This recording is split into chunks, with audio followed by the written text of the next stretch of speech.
Gracias, Gonzalo. Bienvenidos todos, todas los participantes. Estamos muy contentos de tener hoy a Luis Romero Álvarez, que es ingeniero agrónomo y además es máster en economía en la Universidad de Chicago, con especialización en finanzas y en proyectos de inversión. Luis tiene mucha experiencia en Uruguay y el Mercosur. Durante 30 años ha evaluado y elaborado consultorías, evaluado proyectos, implementado proyectos, y en la actualidad tiene una organización que dirige, orientada a administrar inversiones en el sector rural en el cono sur de Latinoamérica. Lo conozco, Luis, hace muchos años. Esto es un muy breve currículum de lo que ha hecho. Ha incursionado en el periodismo también, al que le interese. No es propaganda, pero es una realidad muy interesante. Y Luis, sin más, yo te invito a charlar sobre tu tema, la economía liberal.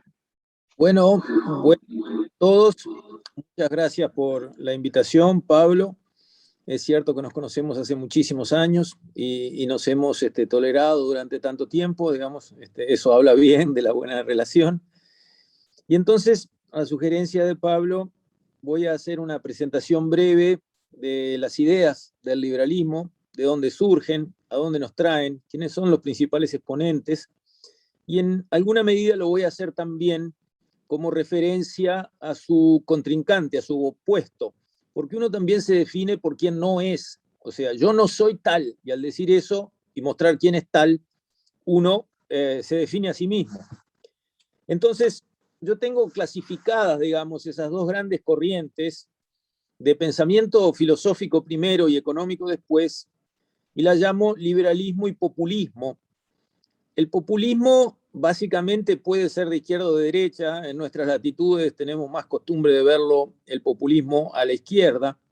Pero como vamos a ver ahora en esta breve charla, se caracteriza el populismo por ser como el antagonista del liberalismo en su esencia, en sus definiciones más profundas. Si empezamos por un orden cronológico, el populismo arranca primero. En realidad, el primero que podría considerarse medio como fundador, sin querer obviamente, fue Michel de Montaigne, un escritor y pensador francés del siglo XVI, que tuvo dos ideas y las dos equivocadas. La primera fue considerar, en aquella época se dan cuenta, ¿no? Estamos en los 1500 y pico, recién hace 50, 80 años se había descubierto América, estaba todo el mundo pendiente de lo que se encontraba por allí, y había nacido esa visión un poco ingenua de que los indios eran todos buenos, mansos, realmente adorables, ¿verdad?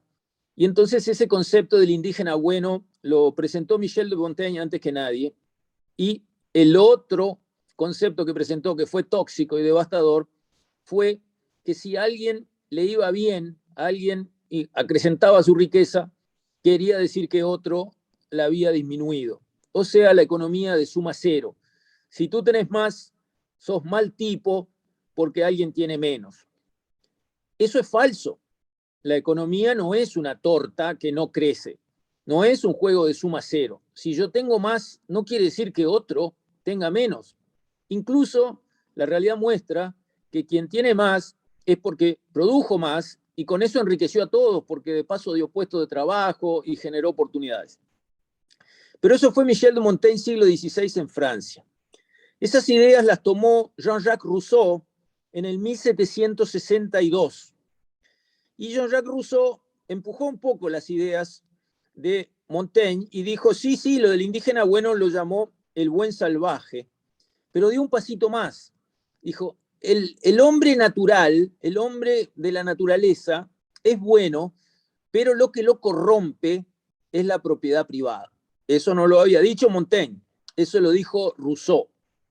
Y entonces, ¿cómo hacemos para arreglar este lío? ¿Cómo arreglamos el problema? Y bueno, lo propuso a través de su famoso contrato social. ¿Qué quería decir? Bueno, vamos a darle todo al Estado, terminemos con la propiedad privada, que es la que corrompe al indígena bueno, al buen salvaje, y de esa manera habremos resuelto el problema, volveremos a ser todos buenos de nuevo a cambio de la libertad, porque hay que entregarle todo al Estado, no solamente la propiedad privada, sino las decisiones personales. Más o menos por esa fecha, del otro lado de la Mancha, aparece Adam Smith. Podríamos llamarlo el fundador del liberalismo, con su libro icónico, La riqueza de las naciones, 1776. Habla de la especialización del trabajo, de los que tienen, por ejemplo, que hacer clavos. Él dice, si una persona arranca desde el acero y termina el clavo, hace, 10 clavos por día. Ahora, si especializamos el trabajo, uno corta el acero, otro le saca punta, otro le hace la cabeza, en vez de 10 clavos por día, esas 3 personas van a hacer 100 clavos por día. Cada uno de ellos va a ser más productivo que el individuo que hacía toda la cadena. Y habló también de la mano invisible, de dejar que las personas, por su interés personal, tomen las decisiones que les convienen, y la conjugación de todas esas pequeñas decisiones personales termina siendo una mano invisible que encuentra los buenos equilibrios para esa sociedad y hace que se genere riqueza. En esas épocas también, 1776, arranca la Revolución Americana con la Declaración de la Independencia el 4 de julio. En esa zona anglosajona, digamos así, el foco, tanto desde Adam Smith como de lo que fue la Revolución Americana, el foco estaba en el individuo, en la persona. Lo importante, los derechos a defender estaban en la persona. Pero del otro lado de la raya, nos encontramos, después de Rousseau, esas ideas que les conté tan nefastas, fueron tomadas por la Revolución Francesa, 1789, que levanta su lema, liberté, fraternité, égalité. Y el foco de la Revolución Francesa y el foco de los conceptos filosóficos que venían de Rousseau no era la libertad del individuo, sino las necesidades materiales. Se peleaba por recibir más bienes, no por ser cada cual más libre, y eso se nota enseguida. Ahí lo importante son los colectivos, la independencia, la libertad de las personas no cuenta nada, tanto como que después de la Revolución Francesa, ustedes saben, viene el periodo del terror, con el uso intenso de la guillotina, juicios sumarios y, digamos, ese proceso donde el individuo no contaba, lo que contaba era el colectivo. De ese punto de vista empieza a surgir ese concepto de la voluntad general, que ya está en Rousseau, en el contrato social. ¿Qué hay que defender? ¿A quién hay que obedecer? A la voluntad del pueblo, decimos ahora. Le llamaban la voluntad general en aquella época. Bueno, pero ¿y el pueblo? ¿Quién es? Soy yo, dicen los líderes. El pueblo soy yo. Lo que yo digo es la voluntad del pueblo y por lo tanto no hay ley que se le pueda enfrentar. Si hay alguna, saquémosla del medio rápido. Lo jurídico, lo político por encima de lo jurídico. Ahí viene la línea, desde allá lejos viene. Volviendo para el otro lado, aparecen destacadísimos intelectuales liberales, por ejemplo, Bentham, también en 1776, presenta el principio de utilidad, las cosas valen porque tienen una utilidad, entiende el concepto de la escasez, el conflicto entre la oferta y la demanda, pone el énfasis en el consumidor y en la libertad de elección. Por aquellas épocas, llegando ya a 1800, 1813, 1815, tenemos Artigas en el Uruguay, personaje valiosísimo. Y Artigas era liberal sin ninguna duda.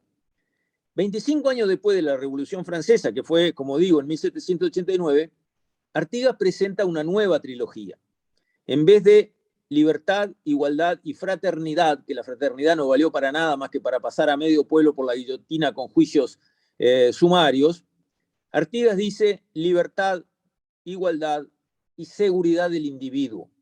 Ahí vemos cómo él se fija en que el individuo es lo importante, no el colectivo, la voluntad del pueblo, dentro de la cual vos sos una hormiga que no importa si te pisamos.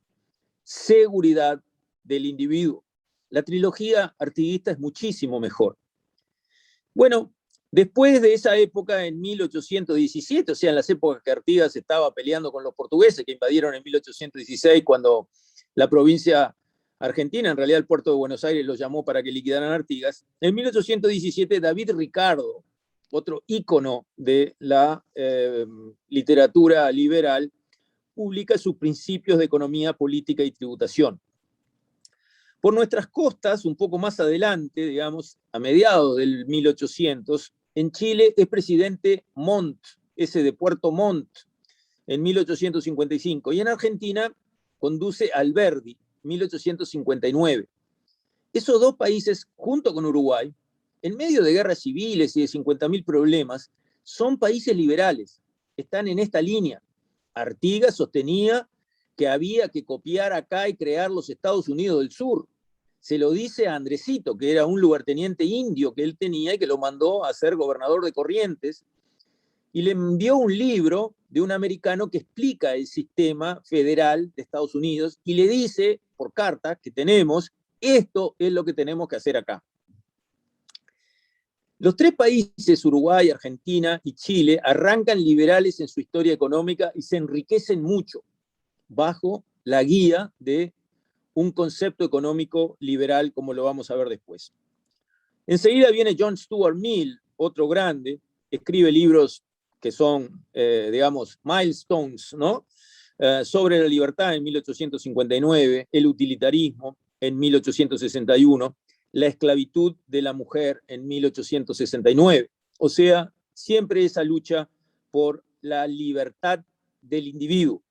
Del otro lado tenemos a Marx, Karl Marx, El Capital, 1867, que empieza a lucubrar con la explotación de los trabajadores por empresarios, da manija para la revolución armada para romper las estructuras, abolir la economía y abolir la propiedad privada, y también, como dice en el manifiesto del Partido Comunista de 1848, firmado por Marx y Engels, dice, abolir la religión, abolir la patria, está libretado, ¿verdad? Y abolir la familia, está libretado, está por escrito y se puede buscar en Google, cualquiera lo encuentra.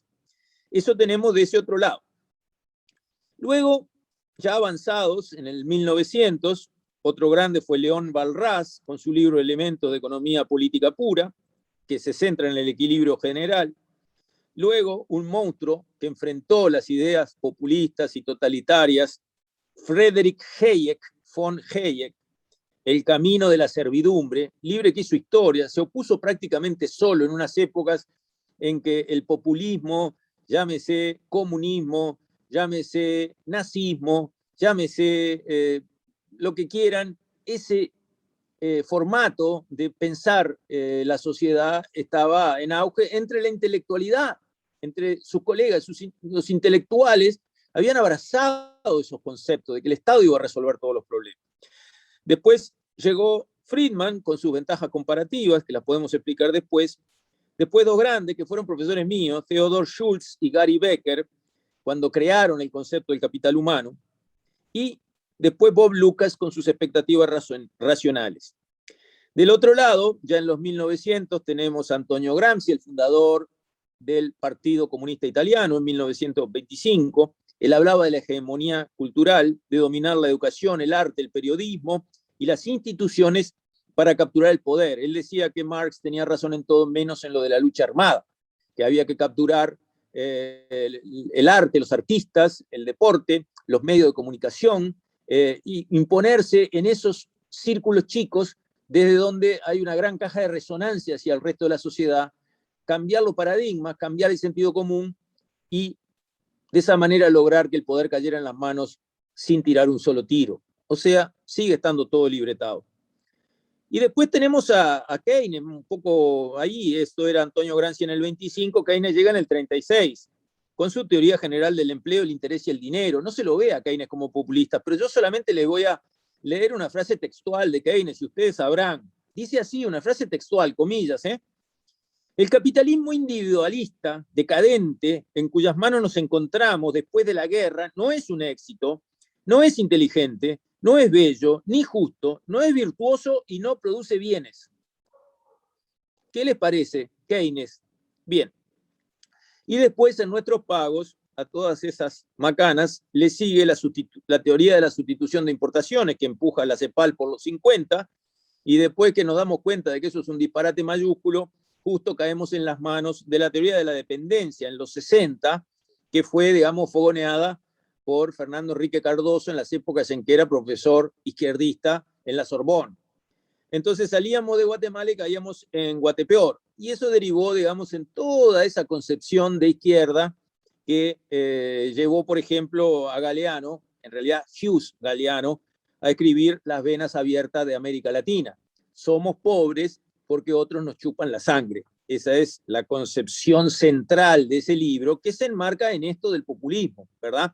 Donde estamos en la línea que empieza con Michel de Montaigne y termina, digamos, con estas macanas de finales del siglo pasado. Pero veamos resultados.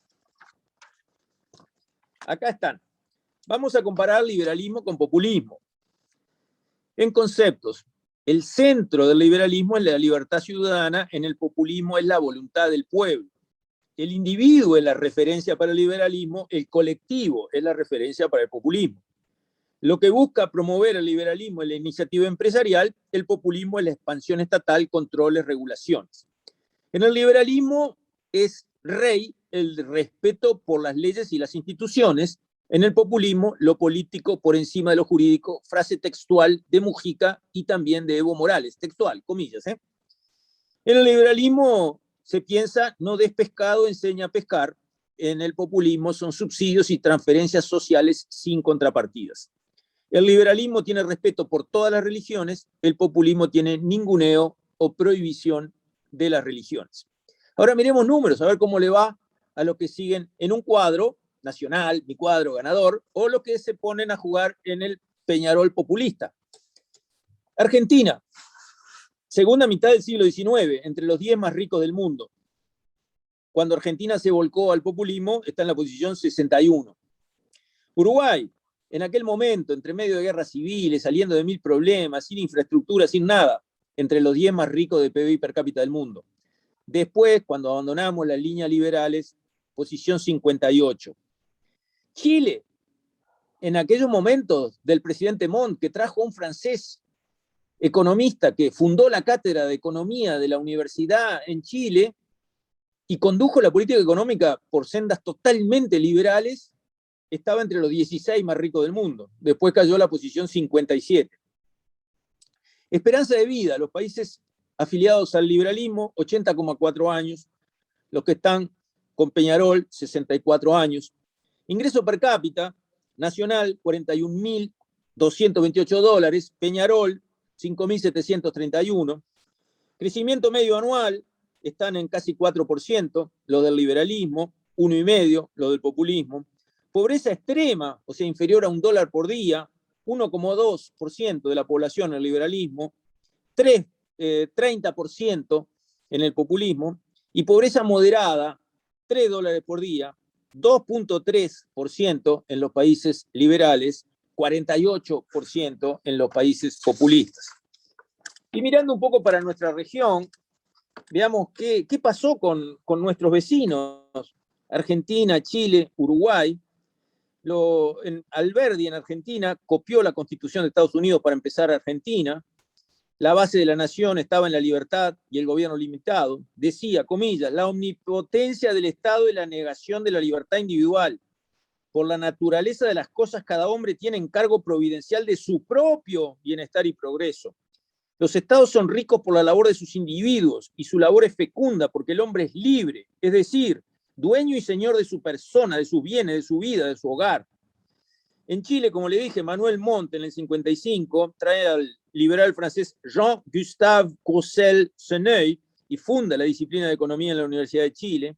Se creó una tradición liberal allí. Y Chile fue el único país que hizo esto 2 veces. Chile empezó liberal, se enriqueció, se volvió populista y socializante, se empobreció. Segundo periodo de Pinochet, con Vige a la cabeza y todos los Chicago Boys, se volvió a enriquecer y luego otra vez empezó con los temas de gobiernos de izquierda que van avanzando hacia todas las prácticas socializantes y vuelve a caer Chile. O sea, Argentina y Uruguay lo hicieron una vez, se hicieron ricos y después se fueron empobreciendo relativamente. Chile lo hizo 2 veces, se hizo rico, se empobreció, se hizo rico y se empobreció. En Uruguay nosotros tenemos al gran conductor, Artigas, frases entre comillas. La cuestión es entre la libertad y el despotismo, 1812. Objeto y fin del gobierno será conservar la libertad, igualdad y seguridad de los ciudadanos, 1813, la trilogía que se opone a la de la Revolución Francesa. Que no se interponga ninguna tasa o derecho a los artículos exportados de una provincia a otra, un Mercosur de verdad, una unión aduanera que funciona, 1813. No se multipliquen ni los administradores ni otros puestos que graben los fondos de esta indigente provincia, pocos empleados públicos. De los funcionarios públicos, justo hablando de eso, de los funcionarios públicos, pocos, bien dotados y conmovidos por la responsabilidad serán suficientes para llevar sus deberes y ser útiles al país que los alimenta. Y por último, de los impuestos. La sola voz contribución en el sentido de impuestos, me hace temblar, 1815. En Bolivia, por ejemplo, Evo Morales dijo, comillas, la democracia es votar, pero también gobernar con la voluntad del pueblo. Escuchan a Rousseau, la voluntad del pueblo. ¿Quién la representa? Yo, Evo. Por encima de lo jurídico es lo político. Mujica, Evo, ahí está. Álvaro García Linera, el cerebro detrás de Evo, ¿no? Blanco él, no indígena. Dice, comillas, lo que ha sucedido en América Latina es una apropiación social de la democracia como el espacio propicio para la hegemonía entendida en el sentido gramsciano del liderazgo intelectual, cultural, ideológico y político. ¿Qué te parece? Y por último, el premio Nobel de Economía Douglas North dijo, las ideologías son materias de fe antes que de razón y subsisten pese a abrumadoras pruebas en contrario. Acá está entonces un breve recorrido, un galope a lo largo del nacimiento hasta hoy de las ideas liberales y de las ideas populistas, socializantes, y algunos de sus resultados más evidentes, en especial en nuestra triste situación actual en nuestra región. Yo dejaría por acá para abrir más espacio, como me sugirió Pablo, para intercambios, opiniones, consultas, presentaciones de oyentes, que siempre enriquecen muchísimo más que lo que un presentador puede hacer. Bueno, Luis, muchísimas gracias. Sos muy generoso tanto con tu tiempo hablando como con tu tiempo escuchando, lo sé bien. Así que abrimos un espacio para quienes quieran preguntar. Los que quieran levantar la mano en Zoom y lo conozcan al sistema, lo pueden hacer. Yo voy a estar atento y los que no, me lo hacen saber visualmente y también estaremos atentos. Está entrando más gente. Bien. Entonces tenemos al señor Juan Ignacio Zunino, que ha levantado la mano. Adelante. Bien, adelante, Juan Ignacio. Bien? ¿Se me escucha bien? Adelante. Bien. Muchas gracias por la exposición. Yo quería preguntarle al señor, ¿cuánto cree que haya tenido influencia en el país las economías, las políticas económicas proteccionistas y nacionalistas que se impulsaron en el periodo de Terra, y si no cree que eso impactó duramente sobre la perpetuidad de Uruguay? Muchas gracias. Muy buena pregunta. Lo que pasó en la época de Terra, que fue en el 33, el golpe de Estado de Terra, fue la consecuencia de la crisis, de la supercrisis del 29 de los Estados Unidos. Uruguay era un país rico, como lo veníamos viendo, no gracias a políticas socializantes, no gracias a la creación de empresas públicas que promovió Valle de Ordóñez, que las promovió con un concepto diferente del que hoy él mismo tendría.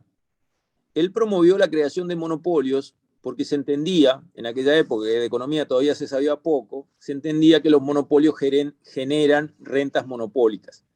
Entonces, allí donde uno pudiera crear un monopolio, el Estado, si era el dueño de esos monopolios, iba a tener rentas especiales y eso le iba a permitir trabajar con menores impuestos para la población. El concepto se cae, ¿verdad? Todos lo sabemos. Los monopolios en manos privadas generan rentas especiales. ¿Cómo no?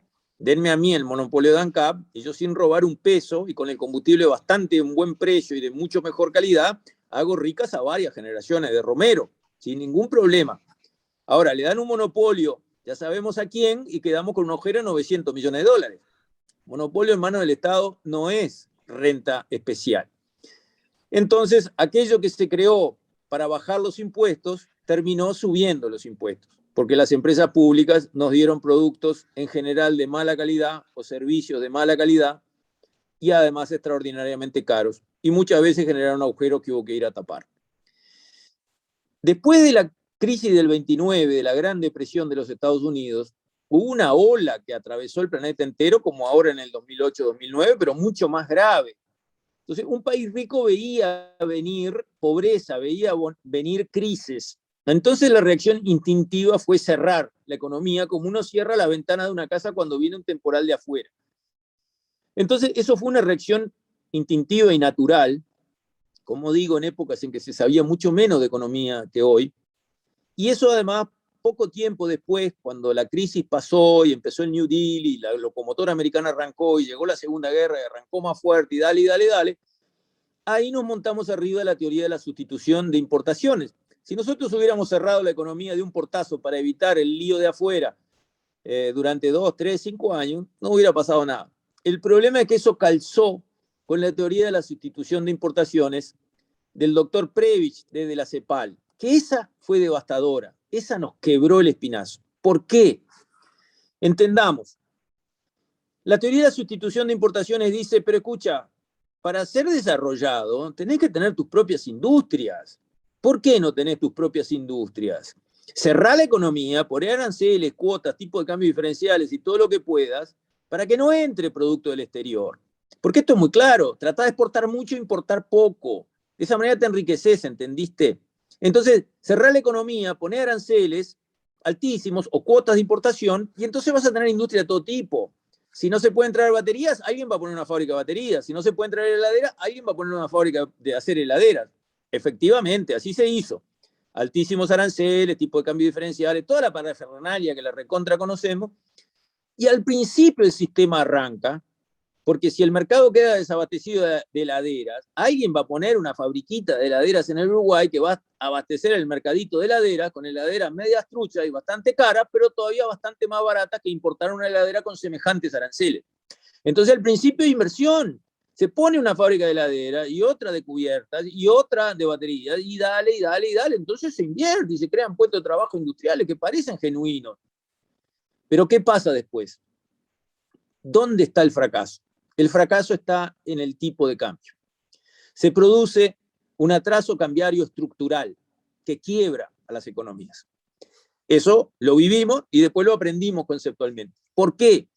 Porque el tipo de cambio, el precio del dólar en una economía, es como el precio de las papas. Depende de la oferta y la demanda. ¿Quién compra dólares en una economía? ¿Dónde está la demanda de los dólares en una economía? Los importadores. Porque no se puede importar una heladera en pesos uruguayos, hay que importarla en dólares. Entonces, los importadores tienen que ir a la plaza, comprar dólares para mandarlos afuera y que les entreguen los productos que quieran importar. Ahora, si vos liquidás a los importadores, pues no se puede importar nada. 300% de aranceles, no hay manera de traer nada. ¿Qué pasa? Nadie compra dólares en plaza. ¿Qué pasa con el precio del dólar? El precio de las papas, cuando no hay demanda, cae. Sí, cae. Cae en términos reales. Atraso cambiario estructural. Si vos atrasás el tipo de cambio severamente durante mucho tiempo, ¿qué sucede? Quebrás a los exportadores. Los únicos que podían crecer en la economía para arrastrar al Uruguay a un crecimiento perpetuo y enriquecerlo, a esos les quebrás las patas. Y los otros, los que favoreciste, la fabriquita de heladera media trucha, esa la pusieron una vez, no da para poner una segunda en este mercado, esa no tiene competencia, entonces no mejora, te dan unas heladeras de morondanga, carísimas en la proporción de lo que son, y no crecen más. No viene una segunda fábrica de heladera, tercera, quinta, 500 fábricas de heladera, no. Entonces los exportadores quedan muertos y los que vos protegiste para el mercado interno no crecen más. Ahí se estanca la economía. Ahí llegó el estancamiento. El estancamiento del sector agropecuario, del que tanto hablamos, ahí está. El sector agropecuario es un sector exportador, lo liquidaron con los tipos de cambio. Y ahí fue verdad durante 25 años lo que decía Michel de Montaigne. Es verdad que la economía fue de suma cero. En los 25 años después de la Segunda Guerra Mundial hasta el 70 y poquito, durante esos 25 años, El PBI per cápita en el Uruguay creció 0,1% por año. No creció. La economía no creció. En esa generación fue verdad lo que decía Montaigne. Si vos tenías más, otro tenía menos, porque no había más para repartir. Eso fue producto, triste producto, de la teoría de sustitución de importaciones que nos molió. Porque en esos periodos los países que no entraron en esa, que básicamente fueron los anglosajones y muchas otras partes del mundo, nos pasaron por arriba. Estaban lejos detrás nuestro, Nueva Zelanda, Australia, no existían. Y nos pasaron. Nueva Zelanda hoy tiene 2 veces el PIB per cápita del Uruguay. 2 veces. Nos pasó por arriba y tantos otros. Eso fue entonces, digamos, un periodo en que no fue Uruguay que se equivocó América Latina. El doctor Raúl Prebisch, chapó, al final de su vida dijo, yo estaba equivocado. La teoría de la sustitución de importaciones es un error. Lo mismo hizo Fernando Enrique Cardoso, que al final reconoció, como también reconoció Hugh Galiano, que era un error lo que plantearon. La teoría de la dependencia, que vino después de la sustitución de importaciones, decía que somos pobres porque otros nos chupan la sangre, porque nos manejan los precios de las materias primas para comprarnos baratos y vendernos caros. Ahora esos estarían suicidándose, porque sucede al revés. En términos de soja, carne o lo que quieran, la computadora, los autos, todos son cada vez más baratos. Ahora les estamos chupando la sangre nosotros, a los europeos, a los chinos, a los americanos. Todo un disparate, toda una estupidez mayúscula.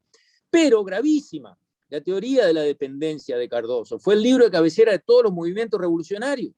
Porque si yo llego a creer que mis hijas van a vivir mal porque hay algunos que están especulando y complotando para empobrecer al Uruguay, yo agarro la tartamuda, yo agarro la ametralladora y salgo a limpiar lo que esté adelante. Pero eso es falso, no fue así. Pero tuvo el efecto nefasto de desenfocarnos.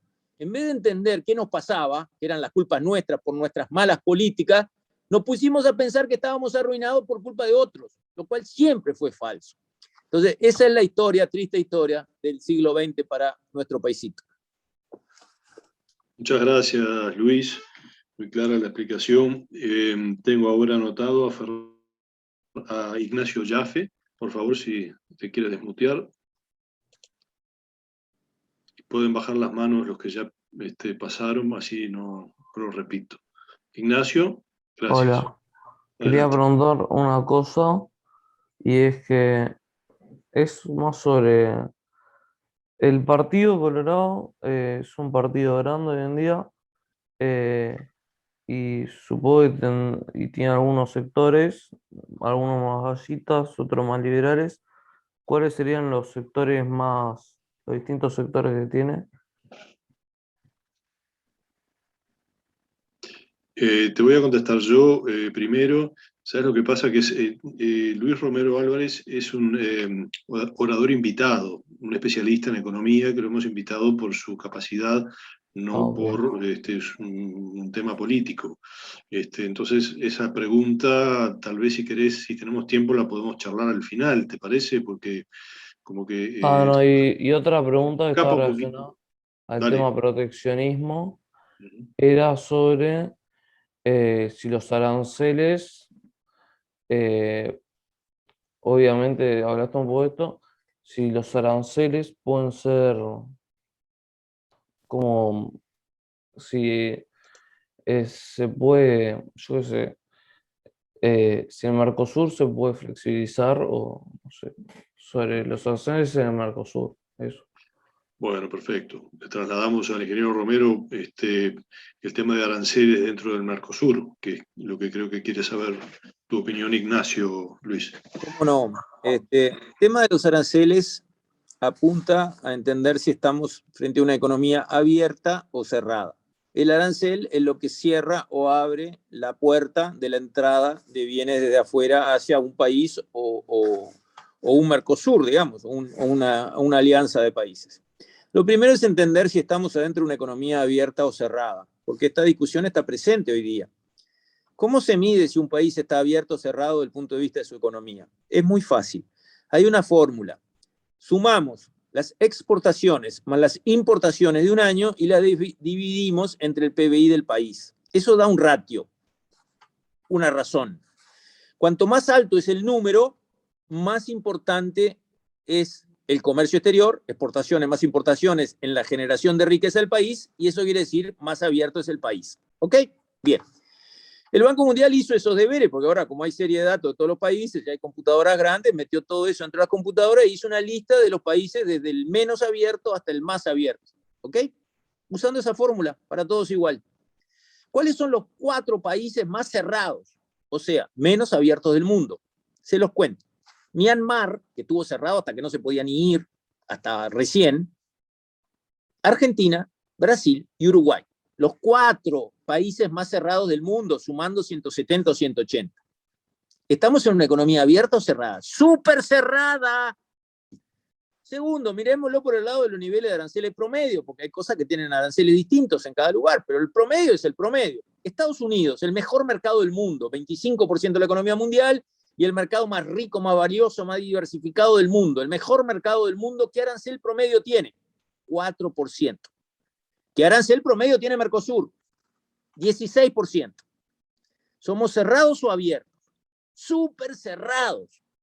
¿Qué consecuencia tiene ser súper cerrado? Le expliqué cuando hablé de la sustitución de importaciones. Tenemos todos un atraso cambiario estructural, lo cual es muy grave. Cuando nosotros tenemos un tipo de cambio atrasado, lo que también sucede es que desprotegemos el mercado interno. ¿Por qué? Porque hay muchas industrias chiquitas, empresas que son chicas, el mercado interno es chico, pero para ellas es muy importante. Ahora, si tenemos un dólar atrasado, estamos subsidiando las importaciones de otros países. Entonces, molemos, destruimos con atrasos cambiarios a nuestras industrias domésticas que sobreviven del mercado interno y no podemos exportar con nuestras grandes industrias exportadoras con las que podríamos conquistar el mundo. Las maniatamos por el atraso cambiario, cosa que hemos visto 50 veces en situaciones explosivas como algunas y en situaciones crónicas que siempre están presentes como décadas, incluso ahora. Entonces, desde ese punto de vista, el tema del arancel externo común del Mercosur es grave, nos perjudica mucho. No es que tengamos una economía un poquito abierta y quisiéramos abrirla un poquito más, no. Tenemos una economía súper cerrada que hay que abrirla por una cuestión de supervivencia, con Mercosur o sin él, porque si no, no vamos a crecer nunca nada y sin crecimiento no hay solución para un país como Uruguay. Entonces, es una cuestión de interés vital para el país abrirse, ojalá acompañados por el Mercosur, sí, y si no, lo que tiene que hacer Uruguay, en mi modesta opinión, no es dar un portazo e irse del Mercosur, es pedir pasar de miembro pleno, como es ahora, a miembro asociado, como es Chile. Chile es miembro asociado del Mercosur. ¿Qué quiere decir? Nos vende lo que quiera y nos compra lo que quiere y no paga aranceles, ni para vender ni para comprar. Bueno, eso es lo que queremos del Mercosur, tener todo ese mercado disponible sin aranceles para comprar o para vender. Perfecto. Chile tiene 90 tratados de libre comercio. Su política exterior la maneja a su gusto, sin pedirle permiso al canciller brasilero para que nos rete, como nos ha pasado una y otra vez, o que nos rete el presidente de Argentina, como acaba de pasar. Entonces, para mí lo del Mercosur es clarísimo, no da para más. Uruguay se tiene que abrir y si el Mercosur acompaña bien y si no acompaña, nos tomamos el buque y nos vamos a la posición chilena. Bueno, Luis, muchas gracias. Creo que está muy claro y fundamentado con cifras, así que nos vamos con esa idea de... No nos vamos, pero nos quedamos con esa idea de en qué posición estamos. Tenemos en la lista de preguntas al señor Fernando Bonilla. Adelante, Fernando. Hola, buenas noches a todos. A mí me gustaría saber qué opina de una de las cosas que más se contrapone hoy en día a los que pedimos más liberalismo, y sobre todo desde el punto de vista económico, es el tema de la desigualdad, que se ha hecho una prédica general que ya asusta, porque los que luchan y pelean por la igualdad, digamos, antes eran los sectores de izquierda, y ahora ya se sumaron prácticamente, lamentablemente, el Partido Colorado en pleno.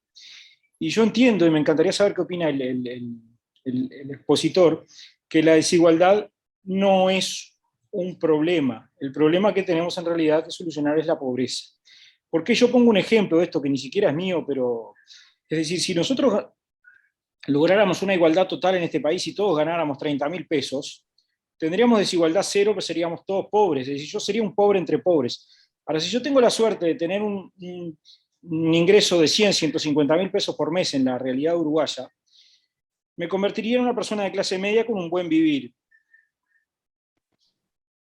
Y capaz que hay alguien que ganara en esa situación 2 millones, 3 millones, 4 millones de pesos por mes, y haría que la desigualdad fuera enorme, pero sin embargo yo sería un clase media al lado de un rico, y con esta exigencia de igualdad que se está peleando permanentemente, seríamos todos pobres entre pobres, lo cual indudablemente creo que no deja lugar a dos interpretaciones, que es preferible ser un clase media al lado de montones de ricos que ser un pobre al lado de un pobre. Pero lamentablemente fue tan contagioso este concepto que ya está todo el mundo, como cuando empezó el señor que hizo la presentación inicial, habló de libertad o justicia como contrapuestas, lo cual es totalmente falso. Me gustaría saber la opinión del señor. Gracias. Muchas gracias, Fernando. Adelante, Luis. Muy buena pregunta, muy profunda. Creo que precisaríamos 2 o 3 conferencias de estas para arañar la superficie del problema. Yo comparto con mi contraparte los conceptos que vertió, pero hay algunas precisiones que es importante hacer. En primer lugar, América Latina es el continente más desigual de todos, por lejos. Eso tiene raíces históricas. Cuando es conquistada América del Norte por los europeos, básicamente los que van, el Mayday, digamos, los padres fundadores, son gente que tiene discrepancias religiosas en sus países de origen y se van a ser libres, se van a, digamos, profesar su fe a su manera sin que nadie les interfiera. Y se van a hacer su vida con sus manos. El principal festejo americano es Acción de Gracias. Acción de Gracias, ¿por qué? Por la primera cosecha que sacaron ellos con sus manos. Cuando llegaron allá, la tierra sobraba, porque después que liquidaron unos cuantos indios, igual que en todos lados, había tierra para tirar para arriba. ¿Qué hicieron? La repartieron en el espacio que una persona podía trabajar durante un año con una mula. 60 acres, 16 hectáreas. Lo mismo que hicieron los protestantes que vinieron a Uruguay. Si ustedes van a Valdense, la tierra que le dio el gobierno a los protestantes que vinieron, la repartieron en pedacitos, que son los padrones originales de 16 hectáreas. Pablo Armandugón, los Armandugón son de esa línea del pasado. En cambio, en América del Sur, ¿qué pasó? Bueno, primero había riqueza para extraer. Los que vinieron a colonizar eran hidalgos, hijos de algo. ¿Hijo de algo qué? Hijo de nobleza. Eran hijos de familias nobles. ¿Qué habían hecho? 700 años guerreando contra los árabes. Desde la invasión, enseguida después de Mahoma, del 700 más o menos, que la paró Charles Martel en la batalla de Poitiers, el abuelo de Carlomagno, si no todavía estarían en toda Europa.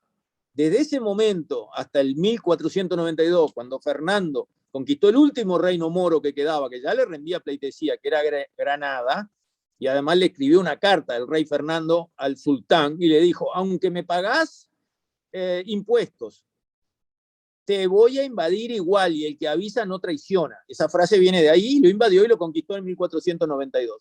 Esas familias pasaron, nobles, 700 años guerreando, generación tras generación. Era un asco trabajar, estaba muy mal visto. Comerciar no te cuento, vender algo contra un dinero, una ganancia, espantoso. Lo único que hicieron durante 700 años era pelear. Peleaban muy bien, tenían un coraje a prueba de bala. Además eran sufridos porque esa zona del centro de España, Castilla, era un páramo seco, pinchudo, espinoso, espantoso. Ahí se criaron generación tras generación. Esos fueron los capitanes que se vinieron, los Cortés, los Pizarro, que se vinieron a América Latina a buscar la oportunidad de sus vidas y la encontraron. ¿Y qué hicieron? Potosí. ¿Qué era el Potosí? Era el Pan de Azúcar, un cerro de 500 metros de alto de plata pura. ¿Qué hay del Potosí hoy? Nada. Cortaron un cerro entero y se lo llevaron en barco. Un cerro entero. Miles de toneladas de plata y de oro y de esto, de aquello y del otro. Entonces, primero, arriba a producir, primer cosecha. Abajo, a extraer. Lo que hay, llevémoslo rápido, que acá está la plata.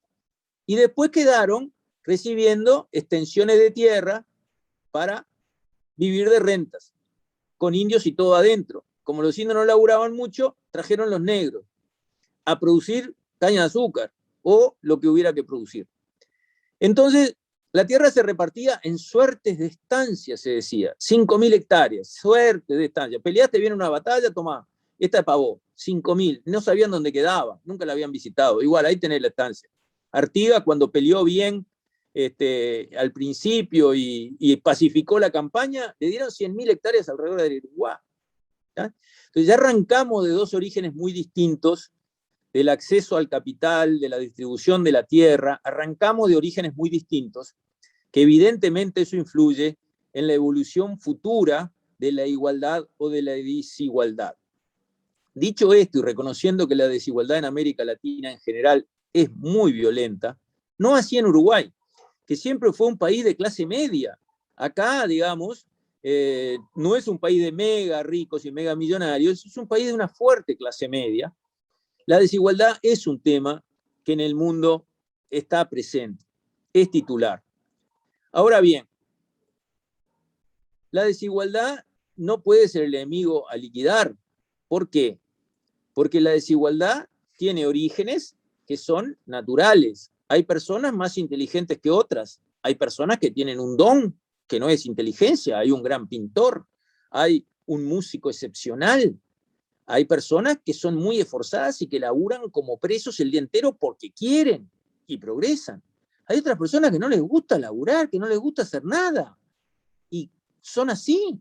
Entonces, buscar tabla rasa y que todos tengan el mismo ingreso por ley, igualando para abajo, es un horror. Porque a la pasada, para hacer eso, hay que pagar con otra moneda, que es de lo que estamos hablando. Hay que pagar con la libertad. Si decimos, acá todos van a ganar 30.000 pesos, como puso de ejemplo el oyente, bueno, eso se hace a prepo. Eso se hace por ley, quitando la libertad. Usted gana 30.000 pesos y no puede trabajar en lo que quiere, no puede trabajar más horas, no puede, porque es la única manera de que aseguramos de los que se podrían destacar por múltiples razones, se tengan que quedar atados con los 30.000 pesos. ¿Ustedes están dispuestos a pagar más igualdad con menos libertad? Esa pregunta hay que ponerla arriba de la mesa. Porque ¿saben lo que ha pasado en los regímenes que hicieron ese trueque? Que dijeron, yo entrego toda mi libertad, pero denme igualdad a rajatabla para todo el mundo. Perdieron las dos. ¿Saben cuáles eran los países más desiguales? Hay estudios. Los hicieron en la Universidad de Chicago. La Rusia de Stalin era mucho más desigual que los Estados Unidos, como la Cuba de los Castro es mucho más desigual. Lo único que habían cambiado los ricos. En vez de los empresarios que producían puestos de trabajo, riqueza y hacían crecer la torta, los súper ricos, no los ricos, eran los cracks del partido, los jefes del partido. Vivían como unos duques, con una riqueza asiática. Y entonces perdemos la libertad y terminamos más desiguales. En vez de Juan el rico, ahora es Pedro. Pero Juan produce riqueza, se desloma y arriesga su propia plata. Pedro vive de todos los ingresos del país, sin correr riesgos, y me manda a callar la boca. Esa pelea por la igualdad no me convence. Bueno, creo que ha sido súper interesante tanto la pregunta, Fernando, que te la agradecemos, como Gracias. la respuesta de Luis. Y tenemos en realidad poco tiempo como para una pregunta más. Si les parece, entonces, Juan Friend, tienes la mano levantada. ¿Quieres hacer tus consideraciones, tu pregunta? Gracias, Pablo. Bueno, gracias, Luis, por la conferencia. Voy a tocar un par de puntos que se fueron mencionando. En una, la cuestión de los inmigrantes, la cultura del trabajo, se habló de la comunidad valdense. Esto me hizo pensar en dos cosas. Una es la conferencia de Antonio Escotado sobre las sectas comunistas en Estados Unidos, que cuando vino a Uruguay Escotado dio una conferencia muy interesante al respecto, que está en YouTube y que quisiera compartir, porque habla mucho del espíritu de trabajo, de comercio y de las alternativas en un entorno muy árido, como fue los tiempos fundacionales de la Patria Federal del Norte. En cuanto a la cuestión migratoria y la apertura, como el tema de la conferencia, justamente el liberalismo como corriente dentro del Partido Colorado, recordaba una cosa que la muestra con mucha claridad Ramón Díaz en Historia Económica de Uruguay, respecto a una época poco conversada, que es el tercer cuarto del siglo XIX, pienso en la presencia de Lorenzo Valle, algunas intermedias, en un momento complicado para el país, recibíamos migración de gente que venía con una mano delante y otra atrás, o con pequeñas fortunas a convertir en comercio, pero no estamos hablando de funcionarios de la corona, digamos, que vinieran a ejercer potestad sobre territorio que había por ahí, sino gente que venía a emprender en un entorno que era embromado, un crecimiento de la producción impresionante, mejoras de todo tipo, que en ese tercer cuarto del siglo XIX, como digo, poco reconocido, se habla como un periodo conflictivo, ¿no? Pero si ven las estadísticas económicas, hubo una generación de riqueza que de algún modo se podría decir que posibilitó parte del el capital que hizo posible también las cuestiones más relativas al Estado social a principios del siglo XX. Y yo pienso en aquellas conferencias también públicas de Jorge Valle, otro, ya que estaban preguntando sobre corrientes de pensamiento del partido, uno que defendió mucho la libertad, el último presidente Colorado se identificaba como liberal justamente y habla mucho de la apertura económica, que sí, que tiene que ver tiempo de Artigas, los tiempos, como digo, del tercer cuarto del siglo XX, hubo periodos más cerrados de los 50, hubo quienes familiares en el partido, pero existe una cierta relación entre la apertura del país y la prosperidad e incluso el nivel de, como digo, absorción de migrantes de un modo que eran además bien recibidos, porque no existía un fenómeno como el que puede ocurrir ahora en algunos países europeos muy social estatizados, en los cuales el inmigrante es visto como alguien que viene a depredar nuestros recursos que vertimos al erario público. Y con esta historia previa, ¿no? de lo que es la generación de capital y lo que permite en calidad de vida, las redes mutuales que existieron, la Asociación Española y otras más, se fundaron, ahora es otro tema, ¿no? Pero se fundaron como asociaciones de ayuda mutua.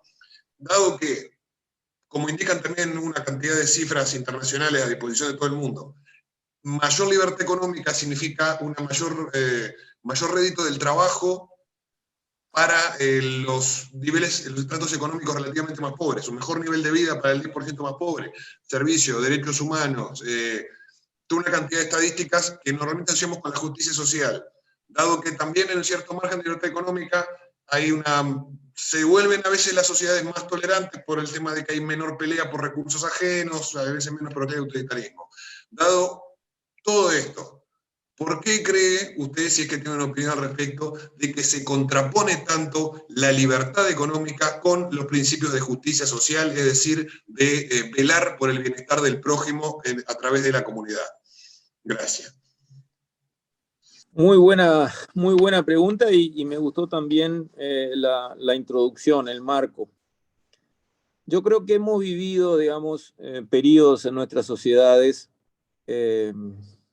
de clases rentistas.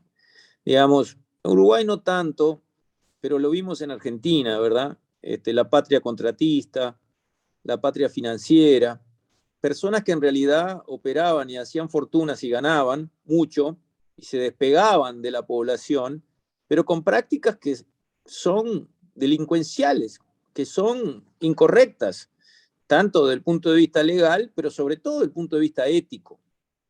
Eso es lo que yo creo que ha generado esa sensibilidad en contra de, digamos, la libertad económica, porque hay personas que asocian esa libertad económica con pillaje, digamos, con gente que hace acciones incorrectas, se pone bajo el Estado, usa información reservada, consigue contratos inadecuados, y con eso, claro, con eso progresa enormemente.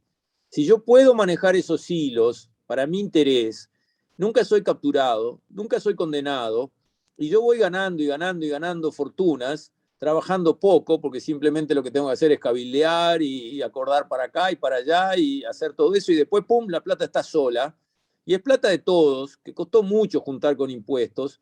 Bueno, eso es libertad, eso es el liberalismo, eso es criticable, eso genera, digamos, escozor, genera reacciones adversas, preocupa. Y esas cosas han sucedido mucho más en nuestras latitudes que en otras partes del mundo, donde la institucionalidad es más sólida y más adversa en contra de esas prácticas. Por ejemplo, hoy, una empresa americana que está trabajando en el mundo, su gerente general paga un soborno para conseguir un contrato, más viejo que andar a pie, ¿verdad? Hay una licitación, ¿cómo te llamás? Bueno, vos sabés que tengo este tema que resolver, qué cosa, mirá el problema que se me ha creado, bueno, vení para acá. Contrato adjudicado. Un americano hace eso en una empresa americana y va preso en los Estados Unidos. Pero él en Estados Unidos no hizo nada. Pero igual va preso en los Estados Unidos y se descubre. Y lo estudian, y lo investigan, y lo persiguen, y lo descubren. Miren lo que hicieron con la FIFA. ¿Quién podía voltear a la FIFA? Que trabajaba en paraísos fiscales, no hacía nada raro en Estados Unidos. ¿Quién la podía? Los americanos la podían voltear. Eso muestra que allí hay un espíritu, que hay una perseverancia en la persecución de ese tipo de situaciones. También hay leyes antimonopolios muy fuertes, antitrust, y han partido gigantes para que haya competencia, para que no se generen rentas monopólicas privadas. En nuestras latitudes, ni parecido. Entonces yo creo que ahí se empieza a generar esa, digamos, aversión de muchas personas a lo que es la libertad en los negocios, en la actividad empresarial, la empiezan a ver con desconfianza, señalan casos que son reales en que esa libertad de hacer lo que uno quiera, en vez del Estado estarlo controlando todo, que es la alternativa opuesta, pero que también genera, como dijimos, ¿no?, enormes desigualdades, como en Cuba, como en Rusia, como en los lados que quieran, bajo gobierno comunista. Bueno, en estas sociedades genera aversión, genera rechazo, y es algo creo que hay que leer bien, porque hay razón en la crítica, hay razón en la preocupación, hay razón en la molestia. Acá no tenemos leyes antitrust fuertes. Acá tenemos unos cuantos zorritos adentro de unos cuantos gallineros y lo vemos todo el tiempo. Y no pasa nada. Pero tenemos remedios mucho más caros que en cualquier lado, tenemos productos agroquímicos mucho más caros que en cualquier lado, todos los rubros, pero eso es sector privado, eso no es que el gobierno es caro por... No. Del otro lado de la frontera todo vale menos, pero no por tipo de cambio. Vale menos cuando el tipo de cambio está para arriba o cuando está para abajo. Eso es por gallineros reservados para zorritos. Y eso molesta, la gente no lo entiende como un análisis económico, pero lo vive, lo siente, lo entiende y se molesta. Entonces, los liberales de verdad, para justamente defender el liberalismo en buena ley, tenemos que evitar esas cosas, tenemos que combatirlas, porque eso es defender a los más débiles, obviamente. El que puede ir a Brasil se compra los remedios al precio que quiere, va y viene las veces que quiere y se terminó. No ahora en pandemia, digo, en situación normal. Pero el pobre que no le da para pagar el ómnibus para ir a su trabajo y volver, ¿qué va a ir a Brasil? Y si tiene que comprar un remedio, qué pena, ¿eh? Suerte en pila, anda a comprarlo barato si podés. ¿Y por qué tiene que pagar un remedio 3 veces más caro que en Brasil? Y así suma y sigue. Entonces, yo relacionaría lo que se mencionó de esos problemas que hay entre la visión liberal y, digamos, los requerimientos, las exigencias de la sociedad de enfrentar la desigualdad, etcétera, etcétera, por esas fallas del sistema capitalista liberal que están ahí y que se pueden corregir. Pero si no las corregís, abrís un flanco a críticas que tienen un fondo de verdad y que otros, por supuesto, utilizan para fogonear y fogonear y fogonear, porque este partido se está jugando, es evidente. Buena respuesta, agradezco. Me recordó una frase de una afiliada de mi sector que dice que las cámaras empresariales son la versión pituca del PIT-CNT, que me quedó grabada y me hizo acordar mucho con el zorrito de la gallinera. Luis, Juan Fren y amigo Juan Fren es un apreciado amigo correligionario y miembro del directorio de este instituto, y así como un pensador, como habrán visto. Bueno, yo quiero agradecerles a todos muchísimo realmente, y no se olviden que esta es una de más de una charla que vamos a tener sobre los temas bueno, económicos, liberales o de otras variaciones sobre el malambo. Agradecerle muchísimo a mi querido amigo Luis Romero Álvarez por la charla tan clara, tan profunda, pero simple que nos diste, y ese viaje hermoso que nos hiciste por el liberalismo. Bueno, sin más, nos despedimos para cumplir con lo prometido de una hora razonable, y bueno, hasta la próxima. Hasta la próxima. Muchas gracias, Pablo, y muchas gracias a los oyentes. Muchas gracias, señor Romero, y muchas gracias a los organizadores. Buenas noches Muchas a gracias todos. a todos ustedes.